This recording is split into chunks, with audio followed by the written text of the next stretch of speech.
Project Sparrow, the first steps into manned flight, and hopefully the right steps to put a man into orbit around the planet we call home, Earth. It's based off two principles, using rocket-propulsed technologies and airplanes to simulate flight and to understand what high G-forces, fast speeds, and higher atmospheres does to a human body. The EXO 1.1 variant of the Sparrow program is a slightly modified version of the original prototype. Not only sporting a new paint job, it has new aluminum tanks as well as a slightly wider wingspan to give the craft a U-turn capability due to recent incidents in the program. The pilot behind the wheel is none other than John Duck, one of the new test pilot recruits for the Sparrow program. John Duck, a 26-year-old male that was born just north of Brownsville, Texas, always dreamed of becoming a pilot. Unfortunately, due to a situation, he was unable to join the United States Air Force, as at 19 years old, he was put in jail for stealing a neighbor's duster plane and taking it for a quote-unquote joyride. Now at 26 years of age, with a few years behind the stick, he's NSAC's newest test pilot, hoping to bring this one home. He preps his craft and waits for the air launch to pick him up. Will he make history, or will this be the last flight he ever has? Alright, detachment successful. Please verify all instruments. Tracking auto assist. Nav units look good. Alright, let it glide down for just a moment. Roger. Screen shows I'm losing altitude. Check's good on our end. The external plane report reading okay for you? Yes sir, screen is stable and all components look good. Alright, perfect. Just verifying checklist, hold glide for just a moment. All pump systems reading correct. Yes, all looks steady and ready for next steps. Hold, finishing checklist, feel free to max throttle. Throttle is max, she's ready to light.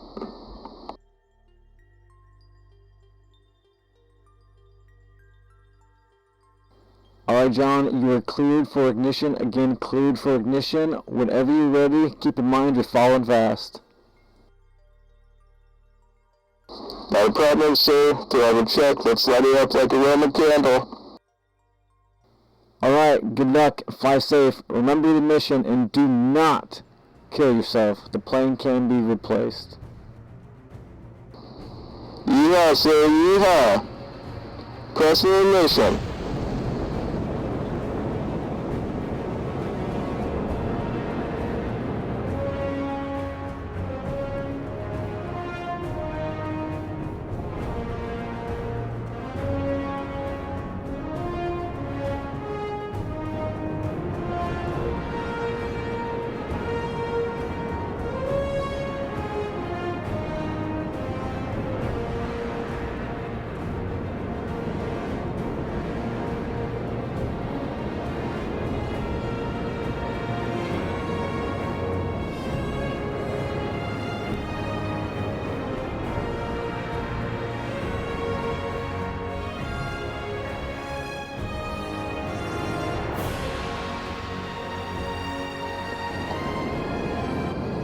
Hello, sir. Can I speak freely? What's on your mind, kid? Pardon my words, but gosh darn, is it beautiful up here. Never thought I'd see anything quite like this. No, wait until we get you boys into actual space, huh? Sir, if you're gonna tease me like that, at least make it sound real.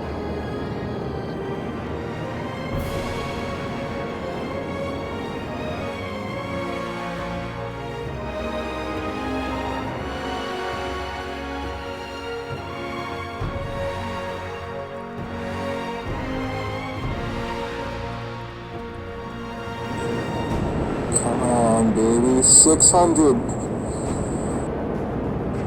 Dang, didn't quite make it.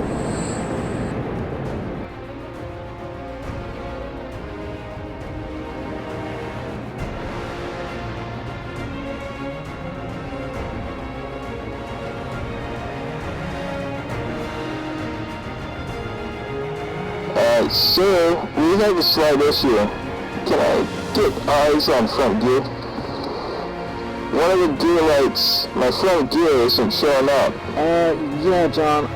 Eyes are on you, and yeah, front gear is definitely not deploying. Attempting reset. Looks like no luck. You're gonna have to inject. Damn it. Hold on. Damn it. Alright, so what do I do again? I'm a little nervous here. Pull up and hit the big red button. We tried to make it easy for you. Alright, sir. Yes, sir. No problem. Hope to see you on the ground. Yeah, then.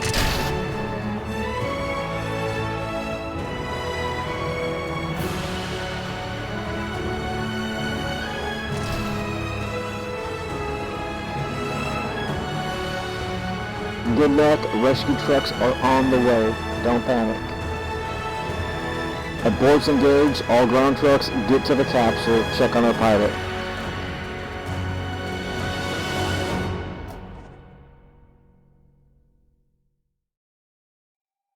John Duck was officially rescued approximately 30 minutes after eject sequence and was rushed to the nearest hospital to be evaluated for any possible injuries. To everyone's surprise, with sides being shaken up, John came out of the incident completely okay and was ready to get back into the plane the next chance he got. Due to the incident, the oversight committee was questioning whether we should keep the Sparrow program operational, because in reality, you can't really put a price on human life. Only time will tell. For now, the team was moving on to their next endeavor.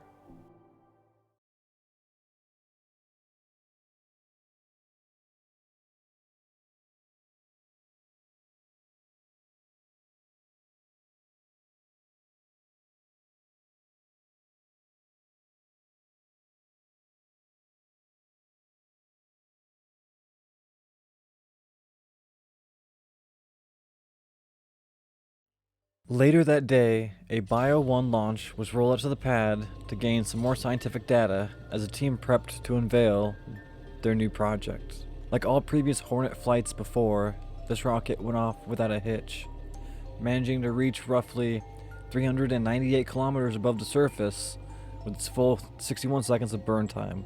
The hope was that the probe would be recovered and we can use it to gain more scientific data in hopes to help with future space missions involving biological samples and humans. At 140 kilometers, the payload was released while teams on the ground waited for it to come back down through the atmosphere. Like the launches before, it came through the atmosphere, building up a ring of plasma, but successfully surviving through the re-entry. As the parachutes fully deployed, ground teams and boats went over to collect the sample and bring it back to base for further study. At this point, this has become a regularity for them, as the Hornet rocket has proven most valuable and reliable. The probe, like many times before, splashed down just off the coast of Florida, where boats would go to pick it up and bring it back. But now it was time for bigger things. Now it was time for better things. Introducing the next-gen Hornet series rocket, the Hornet 2, now equipped with an XLR-43 engine. It was designed to go farther, faster, and more downrange than its predecessor, the Hornet 1. Using the new Argo V2 Avionics core because of the increased weight, this rocket had 66 seconds of burn time, as well as almost 4,000 meters a second of delta V. Standing at approximately 14 meters tall with its 1.25 by 14 meter tank, this rocket was equipped with more fuel, more power, and more potential. Also the first steps to leading to a two-stage downranged rocket for suborbital flight. As the XLR-43 ignited, the rocket slowly moved upwards and prepared its gravity turn to test its downrange capabilities and re-entry. All seemed to be going well as the rocket burned through all 66 seconds of its fuel and managed to aim at a proper downrange trajectory, staying within prograde markers like the team had hoped for. The new extended wing design helped keep it stable in flight, thus proving that the new wings could easily support the speed and weight of the new rocket. As the rocket finalized its burn, the payload was prepped to be detached, and all teams were monitoring the downrange trajectory so they can recover the core with ships, hopefully somewhere past 600 kilometers downrange. As the rocket was tracked through its suborbital launch, it managed to hit just over 419 kilometers and about 689 kilometers downrange, setting a new record and proving this flight profile could exceed the 600 mark. With re-entry successful and the parachute opening up, ground teams watched as the probe core drifted into the water where it would be recovered by boats, so the team could review the flight data as they were going to strap a camera onto the same rocket to try to get more photos of the waters, the islands, and in space. But this flight was more than just that. This was also in prep for Project Horizon to commence, the first real attempt at a two-stage rocket on a suborbital launch. On August 9th, the Hornet 2 CC was rolled out to do the same flight plan as previous launches. Hoping to achieve some scientific gain as well as wrap up a contract with a local school, the newly fitted XLR-43 lit up with a crackle, sending the CC variant into the skies. It will be following the same flight plan as the previous launch with a slight variation to give it a little more downrange capability. As the rocket finished its 66-second burn and ripped through the upper atmosphere, preparation to release the camera was underway. Once it exceeded 140 kilometers, the camera would be released. Hoping the increased stability would keep the camera straight enough to get more accurate photos, and hopefully nothing will be damaged by re-entry plasma surrounding the camera and its film.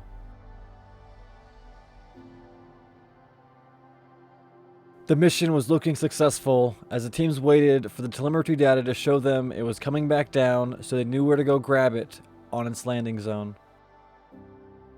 Like previous launches before, plasma surrounded the capsule as it came through the thicker parts of the atmosphere, teams closely monitoring temp gauges, hoping for the best. As soon as the plasma started to dissipate, the teams knew that they had successfully made it through the worst part of this, and as long as the parachute was able to deploy, the mission would be a success. As the parachute released, the whole team cheered as boats headed to the direction of where the capsule should be landing. They had once again successfully launched the camera into the heavens and managed to bring it home. Reaching heights of 417 kilometers and 788 kilometers downrange, the team was more than happy with their new test. This marks test 2 of 3 to create the downrange variant to exceed 3,000 kilometers downrange. But first, the team needed to make some more money, so that's what they did.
Needing money to help fund Project Horizon, the team used one of the accidentally built rockets to do an altitude contract for the United States Air Force.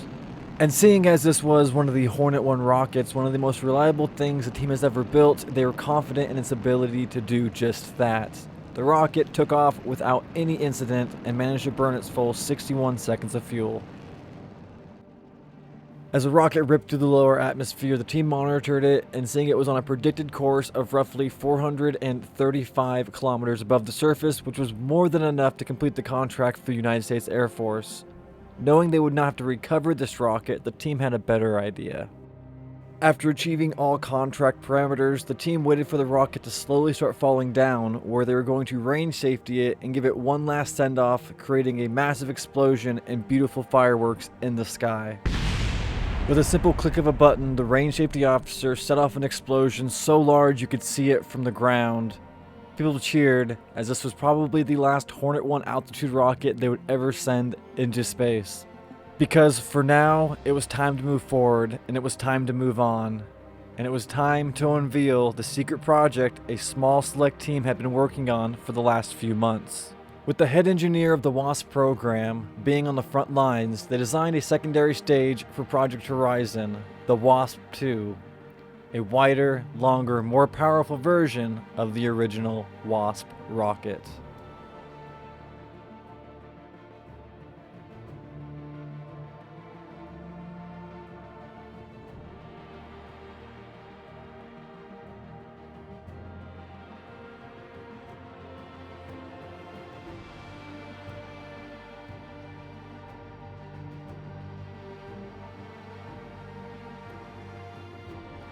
After the new WASP-2 left the pad, all concerns were soon confirmed. Unfortunately, due to the high thrust and the thicker atmosphere, like scientists believed, it could not take the aerodynamic stress of the initial launch, causing the rocket to start ripping itself apart before even reaching 2,000 meters above the surface.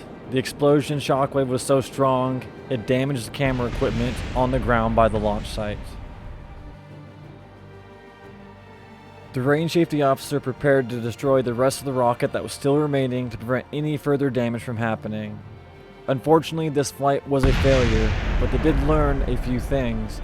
The only logical test next would be to strap it on top of a Hornet 2 and see if they could achieve 3,000 kilometers downrange using a two-stage, partially controlled rocket. This was a great year from beginning to end. Some bad, some good, but mostly progress. The team at NZAC was happy with what they've accomplished, and next year seemed like a bright future as they attempted to go even further and do more testing on suborbital launches so they could eventually achieve the goal of getting into orbit. And that is the end of the episode. I'd like to thank you guys for stopping by, and I hope you enjoyed. I'm trying to keep a solid upload schedule, but we'll see how well that works out. Anyways, if you guys like the content, feel free to give it a like, and if you want to see more, you can always subscribe.